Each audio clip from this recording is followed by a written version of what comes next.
said that basically has been a pattern with Mr. President from his youth days, his military days till now. Now, the question now is, you're both young Nigerians. You're a farmer, you're a fashion designer. Yes, please. Words do matter, but do you think there's more to being a Nigerian youth than what Mr. President is saying? That is what he's saying relevant to the Nigerian youth? Does it stop the Nigerian youth from still doing what they need to do as a Nigerian youth? To a large extent, I don't think anyone can stop us as Nigerians. I think we are too super to be stopped.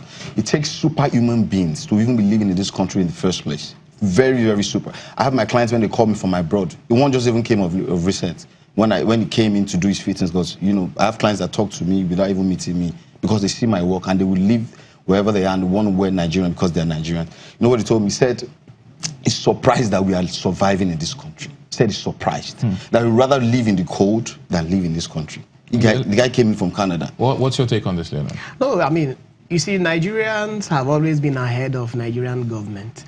Joe Garba wrote many years ago that when policies succeed in Nigeria, it doesn't succeed because of the government, but in spite of it.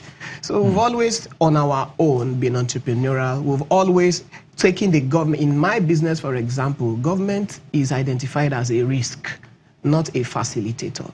So every aspect of my business that has anything to do with government, I see it as a potential business risk, and I think of how to hedge against those risks. That is how Nigerians have survived. So when the same government then slaps it in our face that even our survival is undeserved, then as youths, that should for us be a rallying call. But I do know areas where Nigerian youths are lazy.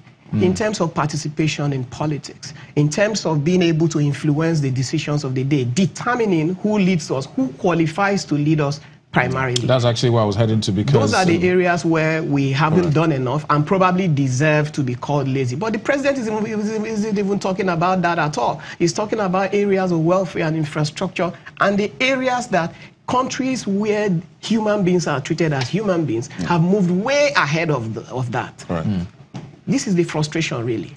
We have, I don't want to name names just yet, it's a bit sensible. We have another presidential candidate who said, and I quote, that he wouldn't say such a thing, he would back the Nigerian youth.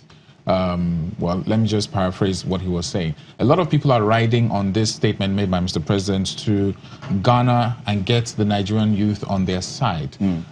If you follow the trend, a lot of tweets are like, look, the president might have said this, but we're not fools.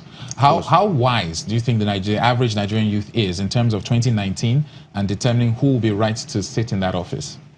You know what I would say about the Nigerian youths? And then concerning what he said, to a large extent, I would say, for one, I was speaking for myself. I mean, the country has frustrated me, but because I have greatness in me, I've chosen to calm down, because that's what the wise will do. The youth of Nigeria, and this is why we've decided not to participate, which, and I agree, they can call us lazy for that, but they made us lazy. Why? Psychologically. This country is a country that can run anybody mad. It takes someone that is sane and calm and wants to deal with fellow sane people in government to want to go into policy. Trust me, the reason why people have told me that I'm a man of people love me, people love my brand, I should go into politics and all that. I really want to, because I love my country so much. But there are so many quote-unquote crazy people already in the system. These are people that are ready to kill you if you try. That's why, if you notice, the elite, all we do is talk like this most times and not take action. Why? We are afraid of our lives. And that's the truth. If we die for nothing. Why? Nigerians don't appreciate. And that's our problem. If I go into politics now, what happens? Somebody, they kill me. The next thing, they give me one page on the page. It goes on.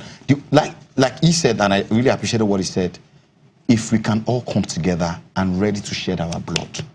If you are ready to, if you are ready to give blood for something, then you know that you would definitely get results. Leonard, do you think people or the Nigerian youth need to die? Well, let me pause that. We might not die, I'm sorry to say, well, but we'll be ready to give blood. You must be ready to sacrifice. Yes. Of course, just rounding up with Hakeem and Leonard, just touching very quickly, a lot of people are watching now, and I can sense the passion and the drive you both have. But is that enough? Like Hakeem rightly said before the break, are we what kind of sacrifice is actually needed from the youth to effect change? You see, the youths have been disconnected from government because they don't believe in the government. They don't believe that participation can change anything. But now that the government is reversing that order and is telling us they don't believe in us, this is the rallying call. I'll be extremely surprised and disappointed if we do not make somebody pay for this statement. Yes. This utterance should bring us together, should showcase the strength and zeal and passion that has made us survive on our own without the government, and help us make a statement that maybe it is high time that we become the engine through which government can execute governance that truly represents us. We have a political class now that do not represent 80% of the Nigerian population that are under 40, both in terms of their quality of life, their education, their experiences. They are completely removed from the reality into which we are born. Yes. And maybe this is a rallying call to say those that must lead us must imbibe the values that are attractive to us and our generation. Thank you very much, Leonard. Right. Hakeem, thank you very much for being here. I hope to see you guys doing much more in the months to come.